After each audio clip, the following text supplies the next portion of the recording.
My wife cheated on me with her boss, stole $350, $0 from our joint account to buy a house with him, and when I found out, she secretly filed for divorce claiming I was abusive.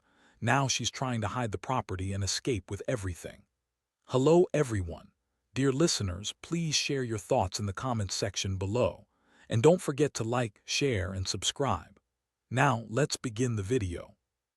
Using a throwaway for obvious reasons, with certain specifics modified to preserve anonymity.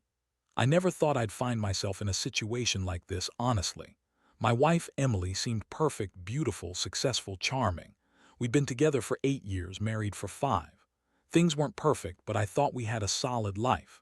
She was the kind of girl who always looked flawless, dressed to the nines, and seemed to have her act together.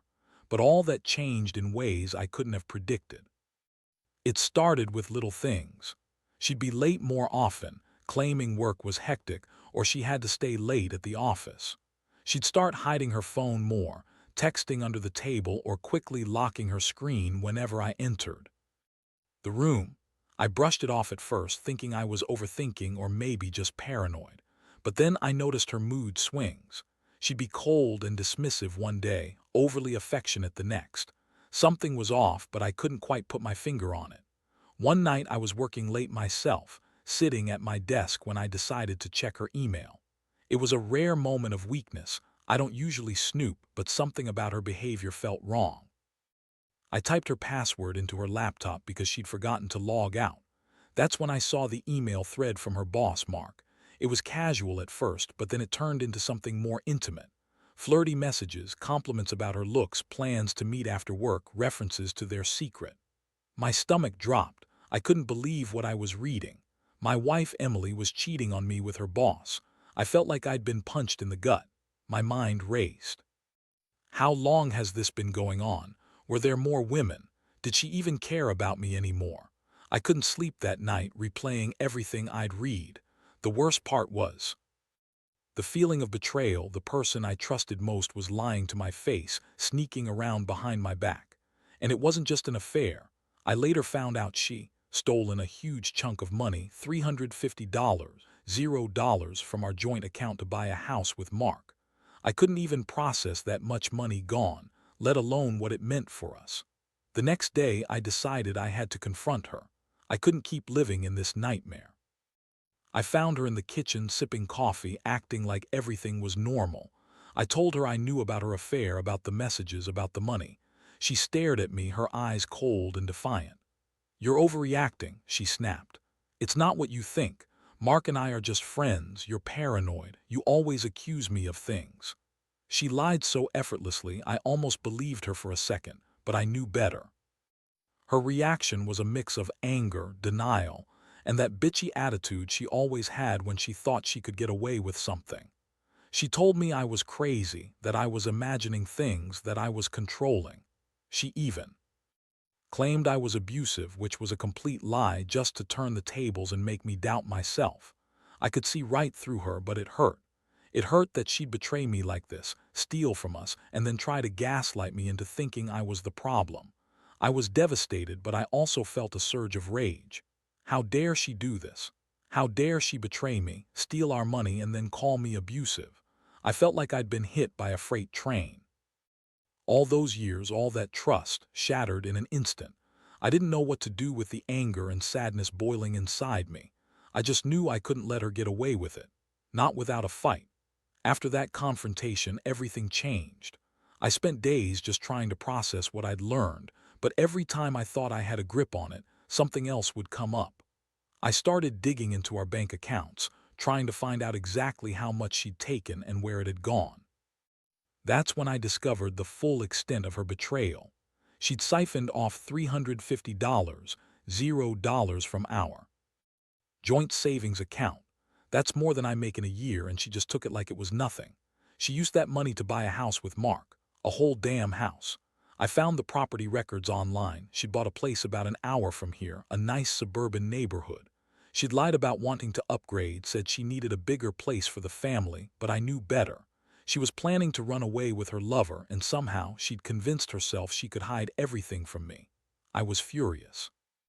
Not just hurt, but furious. How could she be so cold, so calculating?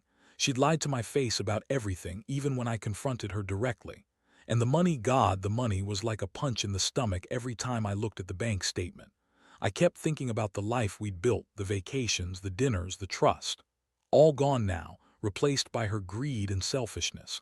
I knew I had to act fast. I couldn't just sit around and let her run off with everything. I called a lawyer and I started gathering evidence.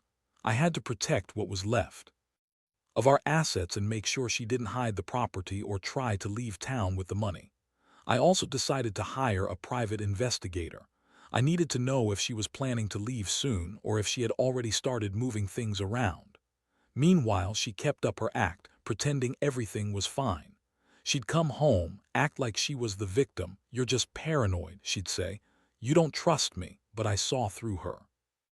I saw the way she avoided questions, the way her eyes darted around when I mentioned the money or the house.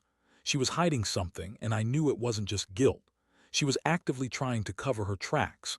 One night I caught her sneaking out of the house with a duffel bag. I asked her where she was going, and she snapped at me, "None of your business." That was the final straw. I decided then and there I'd have to take control of the situation. I couldn't let her destroy us and walk away with everything she'd stolen. I had to be the one to fight back for myself, for what was left of our life. I started planning how to confront her again, but this time with everything in my favor. I wasn't just some naive husband anymore.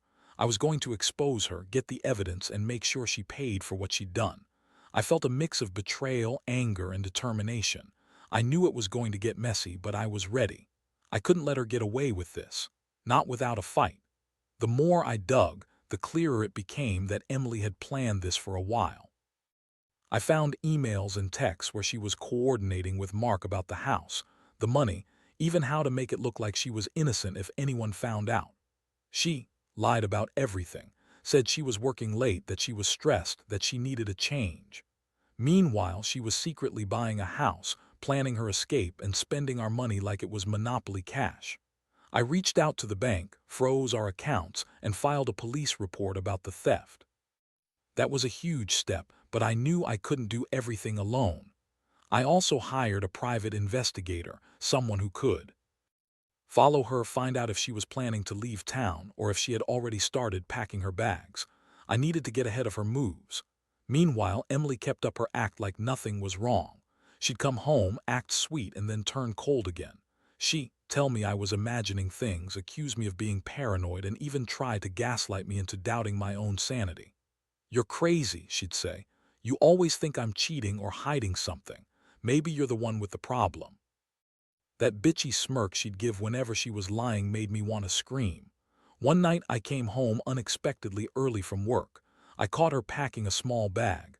My heart stopped. I asked her what she was doing, and she looked at me like I was crazy. "I'm just going to stay with my sister for a few days," she said, brushing it off. But her eyes darted, and I saw the panic in them.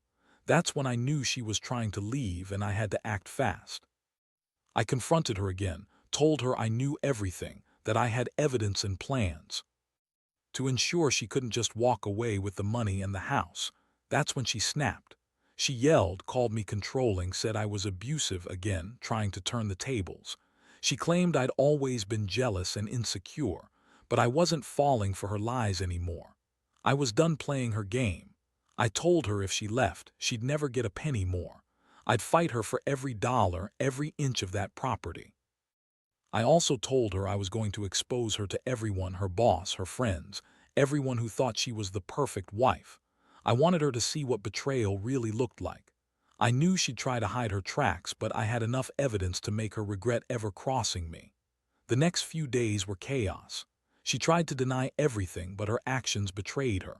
She kept changing her story, trying to convince me she was innocent, but I had the proof.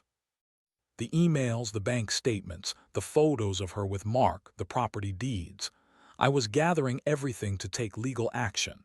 I felt a strange mixture of relief and rage. I was finally taking control, but I also felt the crushing weight of betrayal. My trust was shattered, and I wasn't sure if I'd ever recover from this. The showdown came sooner than I expected. I had everything lined up, lawyers, the evidence, the investigators' reports, and I was ready to confront her with everything.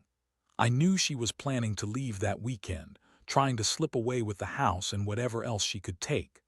I couldn't let her get away with it, not after everything. That Saturday, she packed her bags again, acting like she was heading out for a quick visit to her sister. I followed her. Not in a creepy way, just enough to see where she was going without her noticing. I needed to catch her in the act, or at least find proof she was trying to leave for good.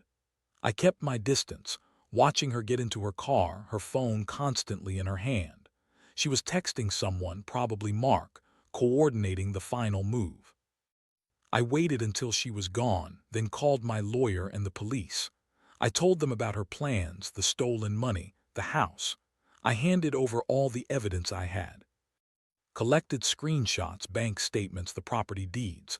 We prepared a legal freeze on her accounts, a temporary restraining order, and I filed for full custody of the assets. I was done being the nice guy. Then I returned home, waiting for her to come back. When she did, she looked rattled, like she knew she'd been caught. I was standing in the doorway with the paperwork in hand. I told her I had everything, that she couldn't run anymore. Her face twisted into that familiar bitchy sneer, but she knew she was beaten. She tried to lie her way out of it, claiming she was just trying to protect us, that she'd never meant to hurt me, that she was just stressed and made a mistake. But I cut her off. I told her I knew about the affair, the money, the house, everything, that I had evidence to prove her lies. Her eyes flickered with anger and fear, but she kept up her act, crying and saying she loved me, that she never meant for any of this to happen. She begged me to forgive her, to let her leave and start over. I didn't buy it. I told her that she was not only a liar but a thief and a cheat. I said she had betrayed everything we built, our trust, our marriage, our future. I told her that I was going to fight for what's mine, and that she was not going to get away with stealing our life savings and running off with her lover. I told her I was filing for divorce, that I'd make sure she paid every penny back, and that I'd do everything I could to prevent her from hiding the property or escaping with the money. She looked at me, a mixture of rage and tears, and yelled that I was ruining everything, that I was controlling, that I was a terrible husband. But I didn't care anymore. I was numb, angry, and exhausted. The betrayal had cut too deep. I knew this wasn't going to be easy, but I also knew I wasn't going to let her destroy me or take everything I worked for. I'd fight for what was rightfully mine. I'd make her pay for her lies, her theft, her betrayal. And I'd rebuild, even if it took everything I had. The days that followed were a whirlwind of legal battles, emotional exhaustion, and a sense of betrayal that never seemed to fade.